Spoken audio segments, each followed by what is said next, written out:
ओम शांति। तो विशेष आज एक बहुत अच्छा विषय पर चर्चा करेंगे। हम अपनी स्वयं की उन्नति करने के लिए क्या क्या धारणा करें जो हमारी स्वयं की उन्नति होती रहे। क्योंकि जो स्वयं की उन्नति करता है वो अपने आप सेवा भी कर सकता है और उनकी भी सेवा कर सकता है। जो स्वयं की उन्नति करता है, स्वयं को परिवर्तन करता है, वो विश्व परिवर्तन करने के लिए भी मददगार बन सकता है। इसीलिए पहले हमें क्या करना, अपनी स्वयं की उन्नति करनी है।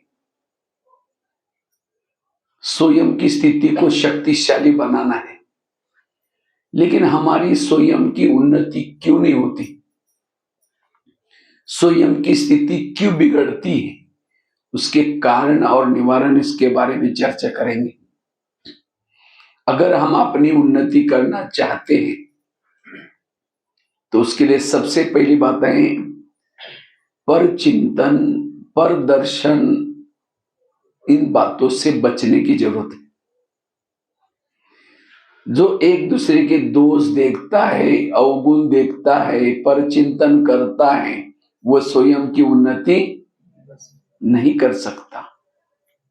स्वयं की उन्नति में बहुत बड़ा विघ्न है पर चिंतन करना, पर दर्शन करना।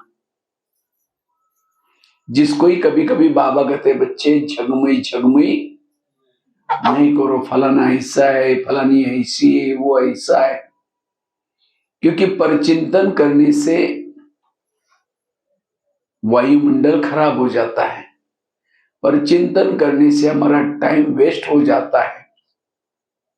आकाश में थूकेंगे, थूका कहाँ आएगा, अपने सिर पर आएगा।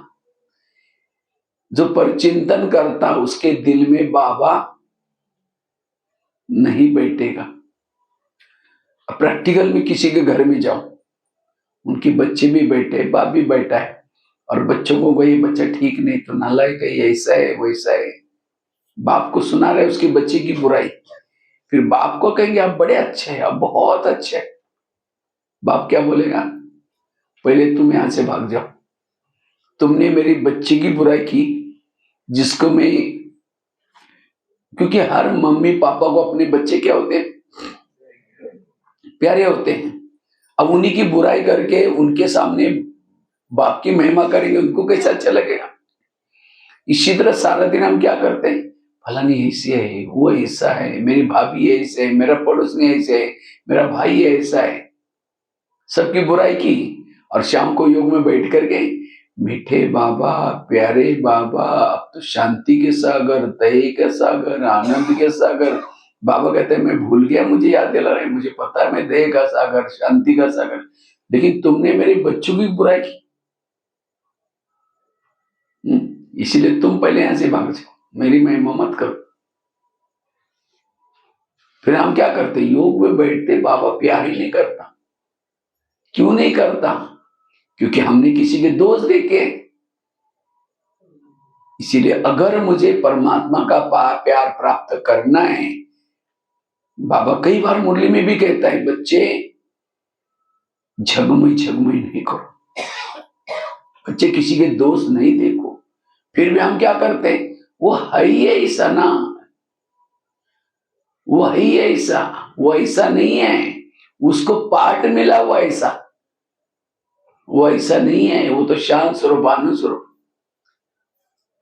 कोई नाटक होता है, नाटक में सबको स्क्रिप्ट मिलती है, लिखत, भाई तुम्हारा गुस्सा करने का डायलॉग है, तुम्हारा उसको अच्छा अच्छा बोलने का डायलॉग है। तो एक्टर क्या करता है, सारा एक्टिंग भी करता है और फिर बोलता है, फिर डायरेक्टर बोलता है मैंने ठीक बोला ना।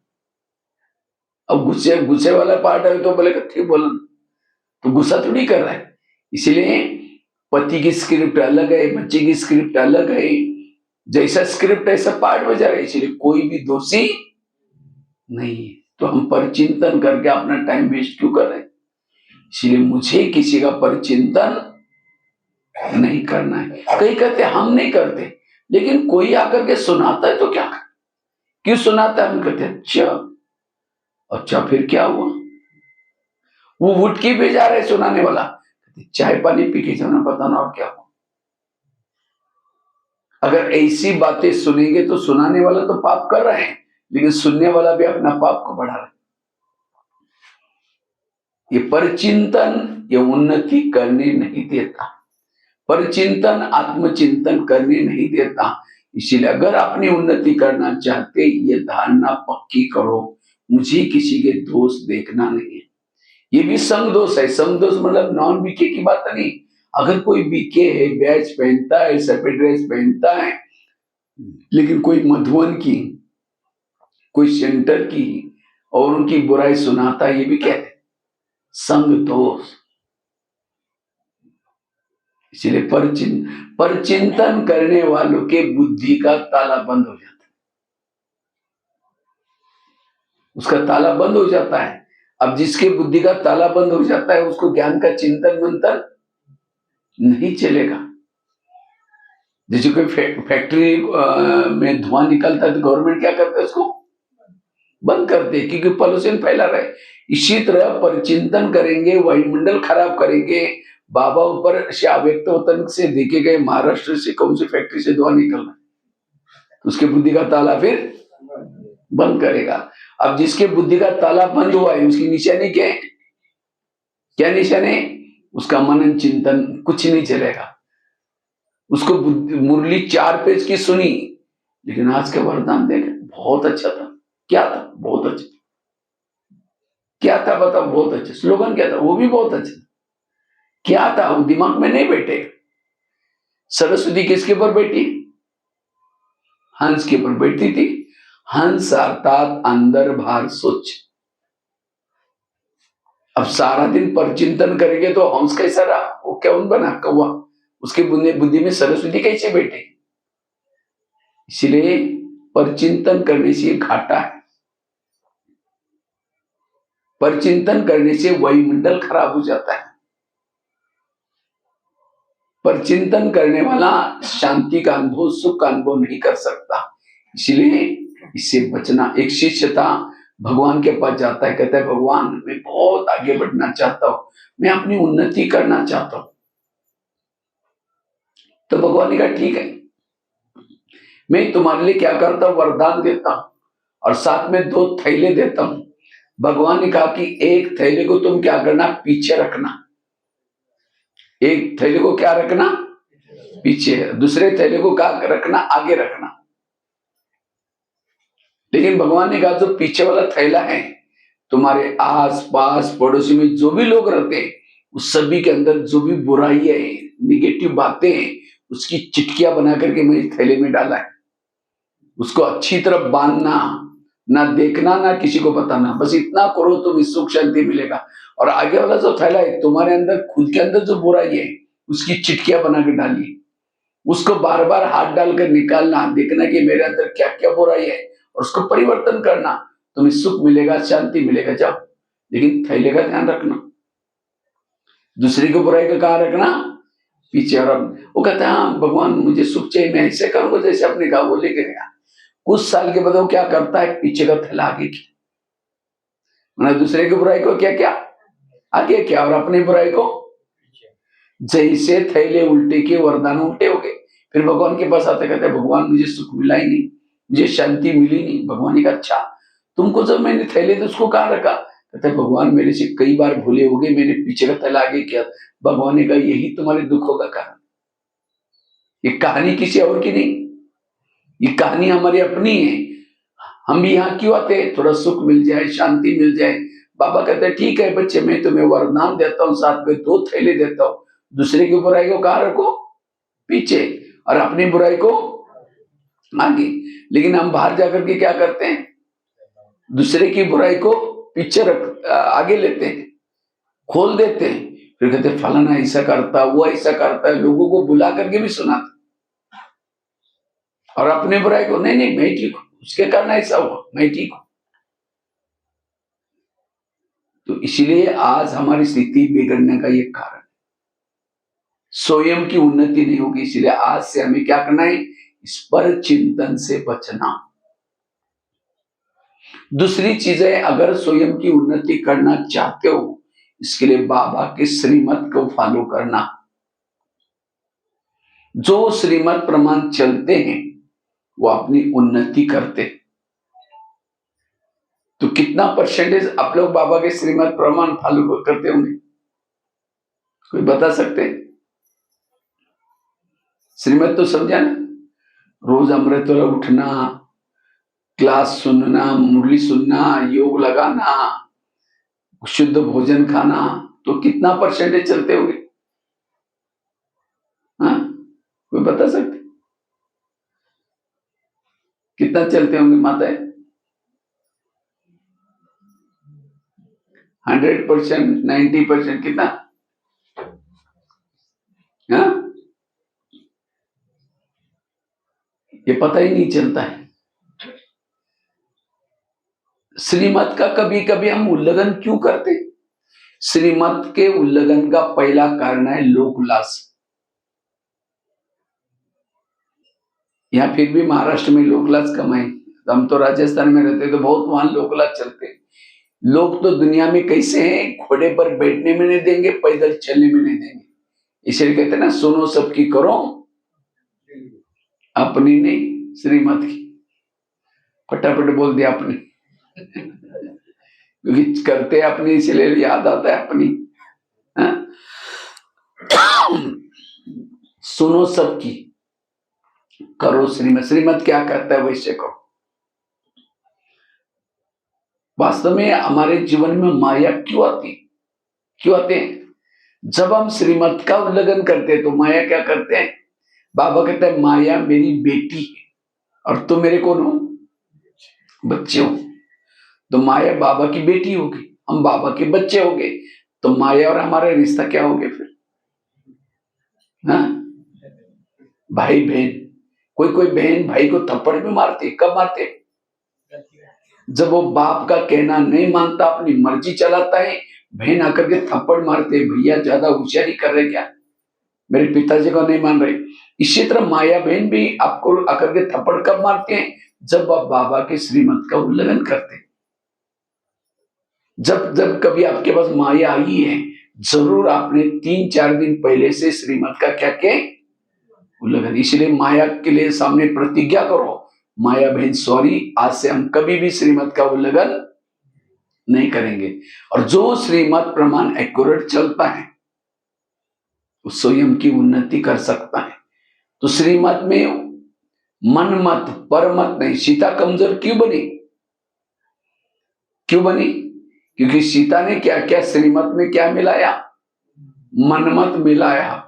ये साधु है, अगर इसको भिक्षा नहीं देंगे तो क्या हो जाएगा? श्राप देगा, नाराज हो जाएगा। और इसलिए क्या किया?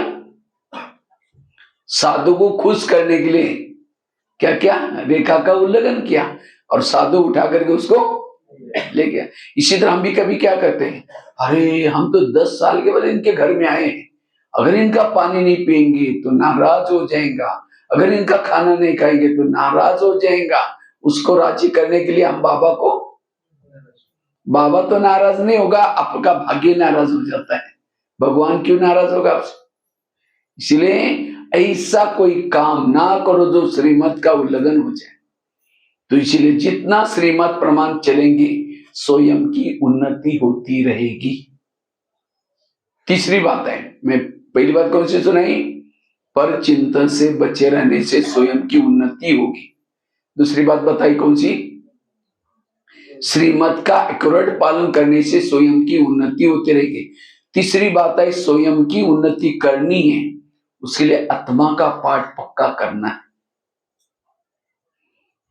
आज की भी शायद मुरली में पहली लाइन थी, मिठे बच्चे अपना चार्ट रखो और चार्ट में चेक करो मैं आत्माभिमानी कितना समय रहता हूं और देह भान में कितना रहता हूं। देह भान में आने से पीछे आ जाते, आत्माभिमानी बनने से आगे बढ़ जाते, उन्नति होती। क्योंकि आत्माभिमानी स्थिति में रहने से किसी के भी दोष दिखाई नहीं पड़ते। आत्माभिमानी स्थिति में रहने से परमात्मा याद आता है। आत्माभिमानी स्थिति में रहने से रात को सोए हैं युग लगा रहेगा, रास्ते में चल रहे युग लगा रहेगा। आत्माभिमानी स्थिति में रहने से निर्भयता आएगी। इतना ही नहीं, आत्माभिमानी स्थिति में रहने से हमारे जीवन में दैवी गुण और दैवी शक्ति आती। आत्माभिमानी स्थिति में रहने से हमारे अंदर कोई भी विकार रूपी भूत नहीं रहेगा। भूत कहाँ रहता है? अंधेरे में, जहां लाइट नहीं होता वहां क्या रहता है? भूत। कोई मकान में या बंगले में कोई रहता ही नहीं है, तो धीरे धीरे क्या होता है फिर न सवेरे लाइट जलती है ना शाम को जलती है, तो धीरे धीरे फिर ऐसे अंधेरे में कौन रहता है? भूत। पहला एक भूत आएगा, फिर दूसरा आएगा, तीसरा आएगा, और सब लोग क्या बोलते हैं? भूत बंगला है। इसी तरह द्वापरिक से लेकर के क्या हो गया? आत्मा की लाइट हमारी धीरे धीरे बॉडी में कम हो गई। कम होते होते होते धीरे धीरे अंधेरा हो गया, फिर काम का भूत घुस गया, फिर क्रोध का भूत घुस गया, लोभ का घुस गया, और धीरे धीरे हमारा पूरा शरीर क्या बना है? भूत बंगला बन गया। किस समय कौन सा भूत वार करेगा पता ही नहीं चलता। उसके अंदर क्रोध आया, इसके अंदर क्रोध आया, दोनों भूत लड़े, हड्डी गुड्डी खुद की तोड़ दी। भूत डरता है किसे? लाइट से। इसलिए बाबा क्यों कहते हैं बच्चे आत्माभिमानी बनो? क्योंकि आत्माभिमानी बनेंगे तो लाइट जलेगी तो भूत अपने आप बंगला छोड़ करके जाएगा। इसलिए सीता जब भी रावण आता है माची जला करके रखती तिली, क्योंकि जहां माचिस है वो रावण उसको टच भी नहीं करता। इसी तरह हमें भी रावण के राज्य में रहते ये आत्मा की तिली सदा जला कर रखना है। राम रावण का युद्ध चलता है, रावण का एक सिर काटता है, फिर दूसरा काटता है, रावण मरता ही नहीं। विभीषण कहता है ऐसा नहीं मरेगा, उसके नाभि में तेल लगाओ, और जब नाभि में तेल लगा रावण क्या हो गया? मर गया। इसी तरह आज हम भी क्या करें? कभी काम का गला काटते, कभी क्रोध का काटते, गले तो कट जाते हैं, दोबारा जुड़ जाते हैं। क्यों?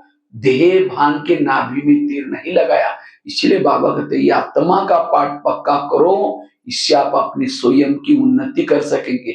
जब तक आत्माभिमानी स्थिति में नहीं है स्वयं की उन्नति नहीं कर पाएंगे। तो स्वयं की उन्नति का आधार क्या है? आत्माभिमानी बनना। बार बार मैं आत्मा हूं, ये आत्मा देख चल रही है, आत्मा हूं, आत्मा में देखती हूं। ब्रह्मा बाबा ने क्या किया? ये आत्मा का पाठ पक्का किया, लेकिन आज हमारा इसके तरफ ध्यान नहीं है। जैसे कोई बिल्डिंग बनाते हैं, जितना खर्चा ऊपर उतना क्या होता है? नीचे।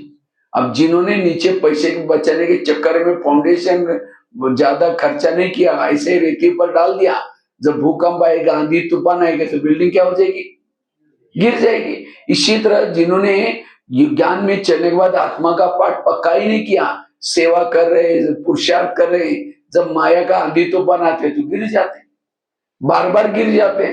फिर कहते बाबा मदद ही नहीं करता। क्यों नहीं करता? अपने फाउंडेशन पक्का किए ही नहीं। इसलिए आत्माभिमानी बनो। जो आत्माभिमानी स्थिति में रहते हैं उसके पास सहन शक्ति आती है। आज कई ब्राह्मण कहते हैं मुझे सहन ही नहीं होता, बहुत वेरा संकल्प चलते। क्यों नहीं होता सहन? देह भान विकारों का सरदार है। देह भान आया, फिर काम आता है, क्रोध आता है, लोभ सारे विकार जागृत होते। जैसे बीज बोया ही नहीं, पानी दिया ही नहीं, वृक्ष आएगा नहीं। जब वृक्ष नहीं होगा तो फल भी नहीं होंगे। इसीलिए जिन्होंने आत्मा की स्मृति का बीज बोया ही नहीं, स्मृति का पानी दिया ही नहीं, उसके जीवन रूपी वृक्ष में सहन शक्ति, धैर्यता, सत्यता, ईमानदारी, गुण रूपी फल कैसे लगेंगे? इसलिए अगर गुणों का अनुभव करना है, आत्माभिमानी बनने की आवश्यकता। आत्माभिमानी स्थिति से ही हम अपनी स्वयं की उन्नति कर पाएंगे। आत्माभिमानी स्थिति से ही हम निरंतर। इसलिए दादी जानकी जी हर क्लास में क्या बोलती थी? मैं कौन और मेरा। इसलिए आत्माभिमानी का पाठ पक्का करना यह है स्वयं की उन्नति का पुरुषार्थ। तो क्या क्या पहली बात कौन सी बात है? मैं बार बार रिपीट करूं, पर चिंतन से बचना, थैले वाली कहानी बताई। हाँ, दूसरी बात कौन सी बताई? श्रीमत का पालन करने से स्वयं की उन्नति होगी। तीसरी बात कौन सी बताई? आत्माभिमानी बनने से स्वयं की उन्नति होगी। चौथी बात है अगर स्वयं की उन्नति करना चाहते हो उसके लिए सहन शक्ति की देवी बनो, सहन शक्ति की देवता बनो। जिसमें सहन शक्ति नहीं है वो स्वयं की उन्नति नहीं कर सकता, क्योंकि जिसके पास सहन शक्ति नहीं, उसके संकल्प नेगेटिव चलते, व्यर्थ चलते। आप समझो, पति ने कुछ बोला, सास ने कुछ बोला, जब योग में बैठेंगे उस बातों को सहन नहीं हुआ, सारा दिन संकल्प चले, उसके बाद शाम को योग में बैठेंगे, योग लगेगा? शुरू तो करेंगे, मैं आत्मा हूं, शांत स्वरूप हूं, शक्ति स्वरूप हूं। फिर कह बोले उन्होंने क्यों बोला? फिर कह छोड़ो, कोई बात नहीं, मैं आत्मा हूं, शांत स्वरूप हूं। चलो बोला तो ठीक है, 15 दिन पहले भी बोला था। फिर कह ठीक है, कोई बात नहीं, मैं आत्मा हूं, शांत स्वरूप। फिर कह चलो बोला, सबके बीच में क्यों बोल? ये अकेले में बोलना चाहिए, कहाँ योग लगेगा? क्योंकि सहन शक्ति नहीं है। इसीलिए भ्रुकुटी आसन पर आत्मा की अनुभूति, सब ड्रामा का ज्ञान पता है, सब कुछ पता है, योग नहीं लगेगा। इसलिए अगर स्वयं की उन्नति करना चाहते हो, सहन शक्ति की देवी बनो, सहन शक्ति की देवता बनो। सहन शक्ति स्वयं की उन्नति का आधार है। मेरे जीवन में सारा दिन जो भी बातें आएंगी, जो भी परिस्थिति आती है, मुझे उसको चुपचाप सहन करना है। ये मेरे पिछले जन्मों का हिसाब था। उसके निगेटिव बात को क्या बना दो? पॉजिटिव बना दो। एक पत्थर भी सहन करके क्या बन जाता है? मूर्ति बन जाता है। तो क्या हम सहन करके देवी देवता नहीं बनेंगे? इसलिए आज शिव बाबा ने सहन किया, दादियों ने सहन किया, ब्रह्मा बाबा ने सहन किया, तो हमें भी सहन नहीं करना है। लेकिन आज हम कहते हैं, अरे बाबा मुझे मदद ही नहीं करता, उन्होंने मुझे ऐसा क्यों बोला, क्या बोला? और इसीलिए फिर स्वयं की उन्नति का आधार है सहनशील बनना। और सहन करने के लिए कई चीजें, निगेटिव बात को क्या बना दो? पॉजिटिव। बुराई को भी अच्छाई में बदलो। किसी ने गाली दी, क्या समझो? गाली नहीं दी, मेरे पर गुलाब का फूल डाल दिया। जो संगम युग में गाली देगा, वही व्यक्ति आपके मूर्ति के ऊपर रोज गुलाब का फूल चढ़ाएगा, तो भगत चाहिए के नीचे। जिस दिन किसी ने गाली दी, योग में बैठेंगे को, बाबा आज अपने बहुत अच्छा भगत भेजा था, उसने बहुत अच्छा फूल डाल के गया, कल भी किसी को भेज देना। एक महाराष्ट्र में एक संत थे, तुकाराम महाराज, सुना होगा नाम। तुकाराम महाराज बहुत विठ्ठल की भक्ति करते थे। किसके करते थे? विठ्ठल की। तो गली के लोगों ने उसको मना किया भक्ति करने के लिए, लेकिन उसको अच्छा लगता था। तो गली वाले लोग बोलते ये कौन सा नयापन चालू किया, बंद करो, तो भी नहीं करता, उसको अच्छा लगता था। तो एक दिन तुकाराम महाराज सवेरे सवेरे अमृत वेले के बाद भक्ति करने के लिए विठ्ठल के मंदिर में जा रहे थे। तो गली वालों ने पहले प्लान बनाया था कि इसको हम आज क्या करेंगे, बेइज्जती करेंगे। तो सवेरे जब जा रहा था, उसको 4-5 लोगों ने पकड़ लिया। अब पकड़ करके क्या किया, उसका पहले तो मुंह काला किया पूरा, जैसे डांबर ऐसी चीज है ना, मुंह काला किया। फिर क्या किया, उसके बाल उतार दिया, बाल उतार करके उसके ऊपर हल्दी का लेप लगा दिया।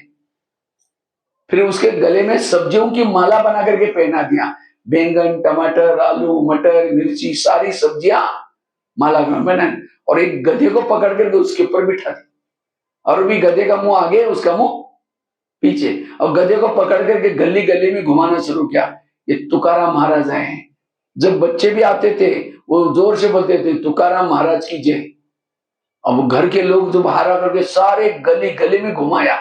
इतना ही नहीं, घर के सामने लाया, पत्नी को बुलाया। पत्नी ने तो पहचाना नहीं, नजदीक से जाकर देखा तो सचमुच मेरा पति। उसको गुस्सा आया, ये कैसी कैसी फजीती की इसकी। जब उन सभी गली जो साथ में थे, बच्चे थे, गली वाले लोग थे, उन सबको गाली देना शुरू करते। उसकी पत्नी गुस्से से जब गाली देते, तुकाराम महाराज जो गधे पर बैठे थे, सब्जी की माला दिखा करके कहते इनको गाली क्यों देते? ये लोगों ने अपने लिए 8 दिन के लिए सब्जी ला कर दिए। निगेटिव को क्या बना दे, कहीं इनको गाली मत देना। मैंने तो बहुत दिनों से गाँव ही नहीं देखा था, आज गली गली के घर घर घूम के आया। और कहा इनको गाली मत देना, मेरे सिर में तो फोड़े हो गए थे, ये लोगों ने बाल उतार करके हल्दी लगाया, हल्दी तो एंटीबायोटिक का काम करते हैं, ठीक हो जाएगा। और कहा इनको गाली मत देना, जब मुझे घुमाने के लिए लेके गए थे, धूप बहुत तेज थी बाहर, और तेज धूप में लोग पाँव में कुछ नहीं पहना था, सबके पाँव में छले फोड़े, मुझे कुछ नहीं हुआ, मैं आराम से पर गधे पर बैठा। उस बुराई बातों को क्या बना दिया, निगेटिव को क्या बना दिया। ये है जीवन जीने। और जो निगेटिव बातों को पॉजिटिव बनाता है उसके मन में कोई संकल्प नहीं, कोई मान करे, अपमान दे, गाली दे, और ऐसा व्यक्ति अपनी उन्नति कर सकता है। जो सहन नहीं करता, योग में बैठा ही तो भी योग उसका नहीं लगेगा, रास्ते में चलते फिरते भी योग नहीं लगेगा। इतना ही नहीं, स्वप्न में भी वो दूसरे के लिए निगेटिव सोच रहे हैं, क्योंकि सहन शक्ति। इसलिए अगर उन्नति करना चाहते हो, मेरे जीवन में जो भी बातें आएंगी मुझे उसको क्या करना है, सहन करना है। और सहन करने के लिए कर्म गति को याद रखो। आज मुझे पति ने बोला, क्यों बोला, टाली तो एक हाथ से नहीं बसती ना, टाली के लिए कितना चाहिए, दो चाहिए। अगर पति मुझे बोलता है, सास मुझे बोलते हैं, इसका मतलब मैंने भी कभी बोला था। समझो कोई सास है, बहू को तंग करे, परेशान करे, बहू को तो बहुत संकल्प विकल्प चल रहे, अगर सास और बहू का पिछला जन्म दिखाई जाए, आज जो बहू है पिछले जन्म की सास थी, और जो सास है वो कौन थी, इसलिए कहते हैं ना सास भी कभी बहू थी। इसलिए इस कर्म गति को समझने वालों को सहन शक्ति है, और जो सहन करता है उसको कुछ भी ऐसा दिखता ही नहीं। वो दया कर सकता है, क्षमा कर सकता है, आपके ऊपर, आपके ऊपर भी उपकार करता है, अपनी उन्नति करता है। तो कितनी बातें हो गई, चार। पांचवी बात है, अगर आप अपनी उन्नति करना चाहते हो उसके लिए योग विधि से लगाओ। जब भी आप योग लगाते हैं विधि से योग लगाना, और खास तो स्वयं की उन्नति के लिए अमृतवेला का योग बहुत जरूरी है। तो अमृतवेला कौन कौन उठता है, हाथ खड़ा करो। अमृतवेला कौन कौन करता है, कोई नहीं करते, ये क्या, दो ही बस अमृतवेला करते ना।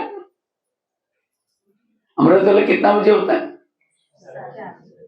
4 बजे। कोई नहीं उठते, फिर हाथ नहीं उठा रहे, इसका मतलब दोबारा मैं आपको पूछता हूं, अमृतवेला कौन कौन उठता है 4 से लेकर के 5 बजे तक, ये कौन कौन करता है, क्यों हाथ ही नहीं खड़ा कर। हाँ? तो आज से क्या करेंगे फिर, हाँ? कितना बजे उठेंगे, 4 से लेकर के 5 बजे तक। अगर अमृतवेला नहीं उठेंगे तो हम अपनी उन्नति नहीं कर सकते। सबसे पहला श्रीमत कौन सा है, अमृतवेला। पहला ही श्रीमत मेरा उल्लंघन हो गया तो सारा दिन के सारे श्रीमत कोई काम के नहीं। इसलिए अमृतवेला बहुत महत्व का समय है।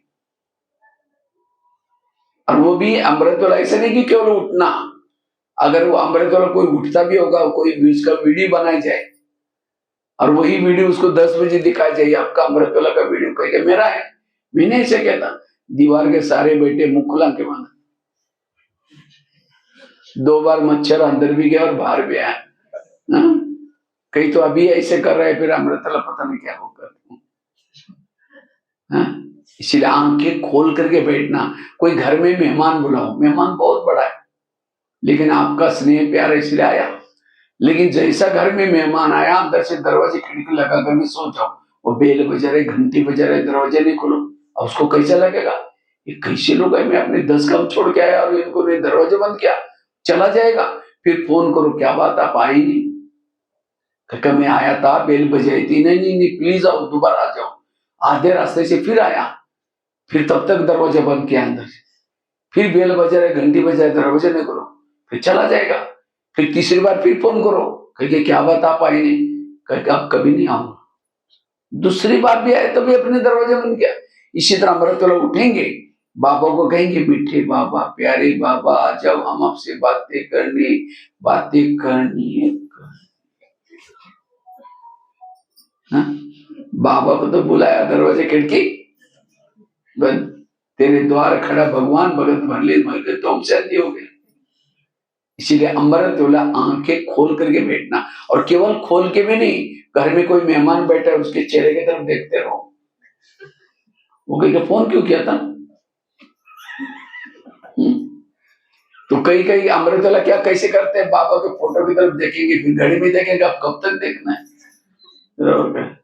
मैं जब कई बार कोई सेंटर पर क्लास करने के लिए जाता हूँ ना, तो कई क्या करते माताएं, कई कई योग क्लास सुनते सुनते फिर धीरे से घड़ी को देखेंगे, हम समझ गए इनका कोटा भर गया, अब इनको जाना है कहीं, बंद कर लेते हैं।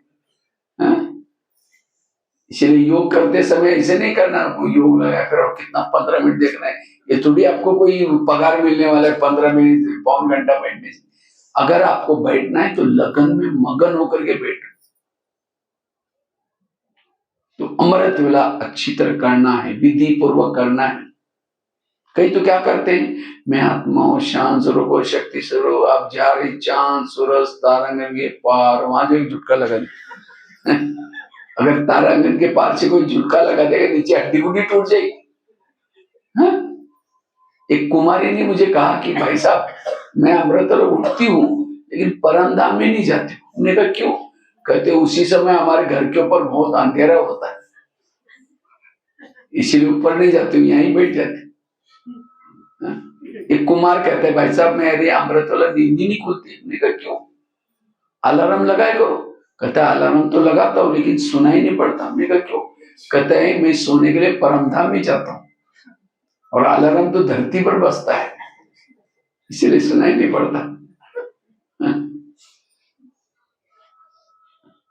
इसलिए अमृत वाला योग अच्छी तरह करना, और जो अमृत वाला योग करता है वो अपनी उन्नति करता है। और वो भी योग कैसे? विधि पूर्वक क्लास के पहले आकर के आधा घंटा योग करना। कई तो क्या करेंगे, हमको समझो कोई माता योग लगाने के लिए आ रहे और आते आते देखा कि सब्जी वाला जा रहे, सब्जी लेकर के, फिर सोचेगा वाह कितनी अच्छी सब्जी है, चलो आज शाम को दोपहर को इसकी सब सब्जी बनाएंगे। फिर यहाँ करके बैठे, लाइट चल रहा है, गीत बज रहा है, शुरू करके मैं आत्मा हूँ, शांत स्वरूप हूँ। फिर सोचे अरे झोला थैला तो लाए नहीं और सब्जी कैसे लेके जाए। फिर कहेगा ठीक है मैं आत्मा हूँ, शांत स्वरूप। उसके बाद प्लास्टिक का थैला तो होगा उसमें लेके जाएंगे, मैं आत्मा हूँ, शांत स्वरूप, शक्ति स्वरूप। फिर कहेंगे गैस के ऊपर तो दूध रखा था गर्म करने के लिए, मैंने इसको बंद किया, या यहाँ आने के चक्कर में ऐसा ही कम किया, ये बंद किया, कम किया, बंद किया, चलो छोड़ो कोई बुझाई देगा। फिर दोबारा शुरू करेंगे, मैं आत्मा हूँ, शांत स्वरूप।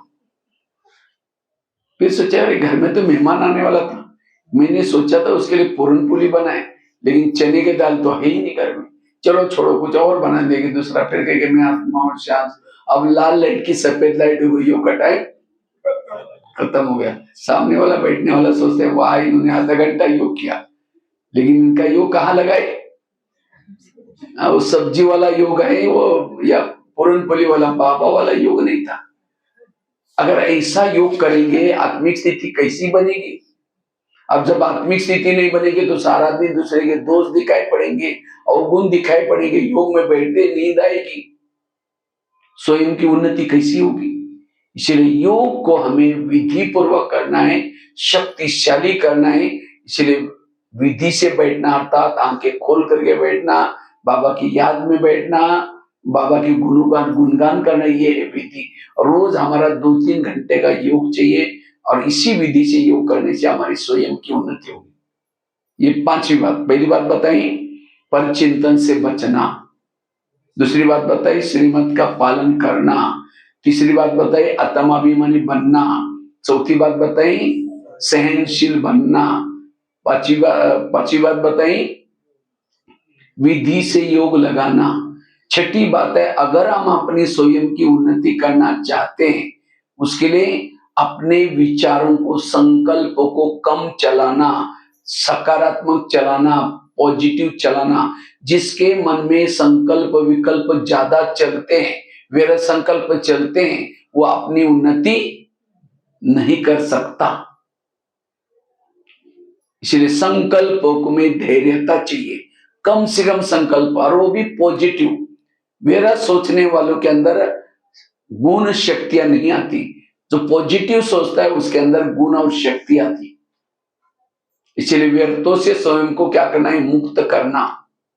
ज्यादा सोचने से, नेगेटिव सोचने से, जो नेगेटिव सोचता है, ज्यादा सोचता है, उसको तनाव पैदा होता है। जिस घर में तनाव है, टेंशन है, नेगेटिव सोच है, वह वायुमंडल अशांत होगा, दुखी होगा। और जिस घर में वायुमंडल दुखी है, नेगेटिव है, व्यर्थ है, वहां लक्ष्मी वास नहीं कर सकती, वहां बरकत नहीं आ सकती, वहां घर के पानी के मटके भी सूख जाते हैं, आपस में संबंधों में भी कड़वाहट आएगा। जिसके निगेटिव वेरा संकल्प चलते हैं वो आत्मचिंतन परमात्मा चिंतन नहीं कर सकता। इसलिए अब वो स्वयं की उन्नति कैसे करेगा, क्योंकि उसके संकल्प कैसे हैं निगेटिव व्यर्थ। व्यर्थ वाला की आत्मा कभी मन कभी भी परम धाम में ऊपर नहीं जाएगा कि उसका मन भारी। पॉजिटिव वालों का मन कैसा है हल्का है। इसलिए मन को सकारात्मक बनाओ, पॉजिटिव बना दो। इसलिए व्यर्थ संकल्प से मुक्त बनने की जरूरत है। जिसके संकल्प दिमाग में ज्यादा चलते हैं निगेटिव चलते हैं उसका दिमाग गर्म हो जाता है, और जिसका दिमाग गर्म होता है उसके दिमाग में केमिकल उतरते हैं, उससे शरीर की भी बीमारियां होने की संभावना है। इसलिए कहते हैं ना जिसका पांव गरम पेट नरम दिमाग ठंडा उस घर में कोई डॉक्टर है उसको मार दो डंडा। पांव को कैसे रखो गरम, पेट को नरम, दिमाग को ठंडा। लेकिन आजकल उल्टा होता है, पांव रहते ठंडे और दिमाग रहता है गरम। पांव ठंडे क्यों, पैदल चलेंगे नहीं, वॉकिंग करेंगे नहीं। आजकल कई तो स्कूटी में जाएंगे गाड़ियों में घूमेंगे, अब सोचेंगे पैदल चलेंगे, सोचेंगे गरीब है इनके पास कुछ भी नहीं है। और जो पैदल ज्यादा नहीं करता उसका ब्लड सर्कुलेशन नहीं होता, बीमारी होती है। इसलिए पैदल चलना वॉकिंग करने से पांव कैसे रहेंगे गरम, और पेट पनीर की सब्जी 4 रोटी खाएंगे और कद्दू बनाए नाके बढ़ेंगे, क्या बनाए जीभ की टेस्ट पेट में वेस्ट। जो जीभ को अच्छा लगता है वो नहीं खाओ, पेट को जो अच्छा लगता है वही खाओ। और दिमाग को कैसे रखो ठंडा। लेकिन आजकल दिमाग रहता है गर्म, मुझे ऐसा बोला इसने, ये बोला वो बोला। जितना निगेटिव को सोचेंगे दिमाग क्या हो जाएगा। कहते ना आज मेरा दिमाग बड़ा खराब हो गया, दिमाग गर्म हो गया। इसने क्यों ज्यादा सोचे हैं, निगेटिव सोचते हैं। और जो ज्यादा सोचता है निगेटिव सोचता है वो आत्मानुभूति परमात्मा अनुभूति नहीं कर सकता। आज 70% शरीर की बीमारी होती है निगेटिव से। आज किसी को पेट की बीमारी होती है, ईर्ष्या करने वालों को पेट की बीमारी होती है। इसलिए कहते हैं ना तो मेरे को देख करके तुम्हारे पेट में जलन होता है क्या। आज किसी को दूर का कम दिखता है, दूसरे की बुराई को आंखें फाड़ फाड़ के देखता है। जो आंखें फाड़ता है बड़ी बड़ी करता आंखों की पुतली पे जाते हैं। आज किसी का ब्लड प्रेशर बढ़ गया, बीती हुई बातों को याद किया बीपी हाई हो गई। आज किसी को अस्थमा होता है दमा, कोई भी बातों को पेट में दबा कर रखेंगे दमे का प्रॉब्लम। आज किसी को जॉइंट पेन होते हैं गुस्सा करने से। आज किसी को स्पॉन्डिलाइट होता है, रास्ते में जा रहे सब्जी लाने के लिए, वो क्या करती है वो क्या करता है इधर उधर देखते हुए जाएंगे। जो इधर उधर देखता है उसको स्पॉन्डिलाइट होता है। डॉक्टर को कहेंगे डॉक्टर जी मेरे गले में आजकल अकड़न हो रहे हैं, तो डॉक्टर चेक करता है, कहता है आपको स्पॉन्डिलाइट हुआ। इसका इलाज करके डॉक्टर एक बड़ा सा पट्टा लगाता है। जब पट्टा लगेगा 6 महीना ना इधर देखेंगे ना इधर देखेंगे, सीधा देखते चलना। आज किसी को शुगर होती, शुगर कोई मीठा खाने से नहीं होती, टेंशन से। क्या टेंशन, मैं इसकी सास हूं, मैं इसका पति हूं, मैं इसकी माँ हूं, इसको मैंने पढ़ाया लिखाया छोटे से बड़ा किया, जब इसकी शादी हुई अपनी पत्नी का मानता है, मुझे नहीं पूछता। ऐसे निगेटिव से ऐसे केमिकल उतरते शुगर पैदा हो गए। जब शुगर पैदा हो गई तो क्या करेंगे, मीठा खाना बंद करेंगे, टेंशन में आना बंद नहीं करेंगे।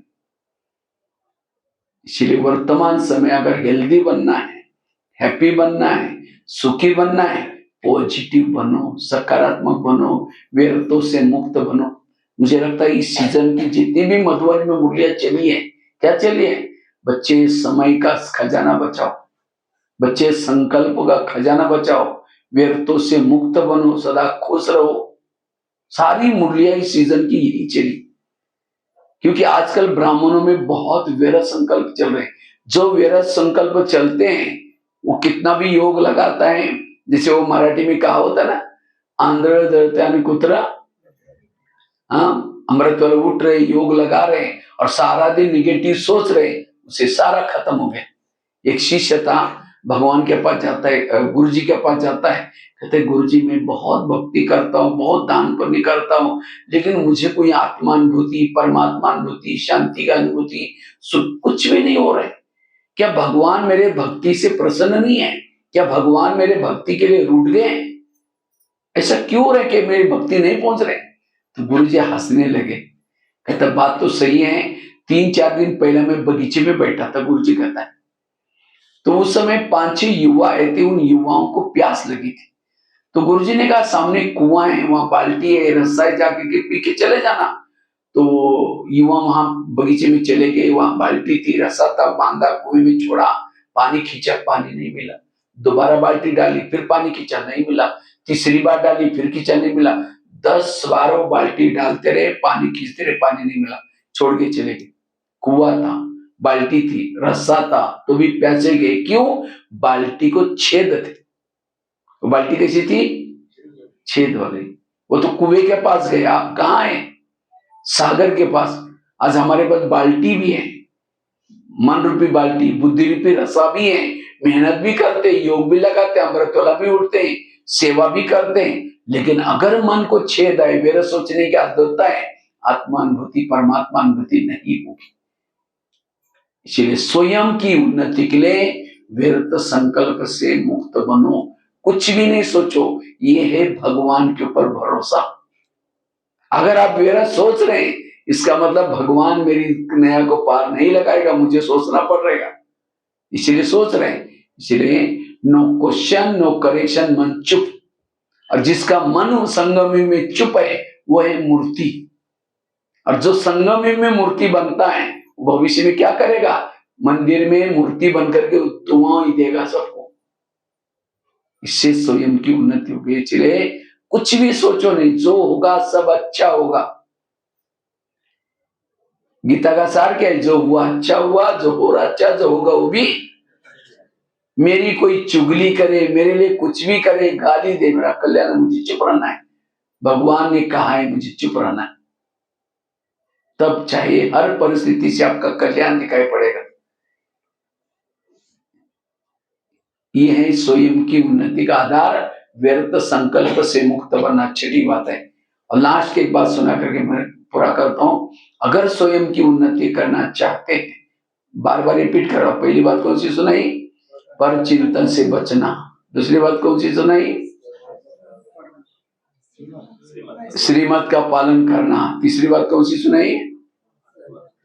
आत्माभिमानी बनना। चौथी बात बताई? सहनशील बनना। पांचवी बात कौन सी बताई? विधि पूर्वक योग लगाना, अमृत वाला चित्र करना। छठी बात कौन सी सुनाई? व्यर्थ संकल्प से बचना।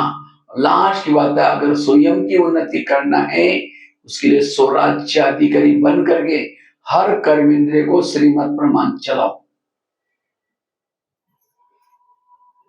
बाबा कहते हैं बच्चे, चैरिटी बिगिंस एट होम। आप अपने घर को सुधारो। घर मतलब लौकिक नहीं, कौन सा घर? शरीर आत्मा का क्या है?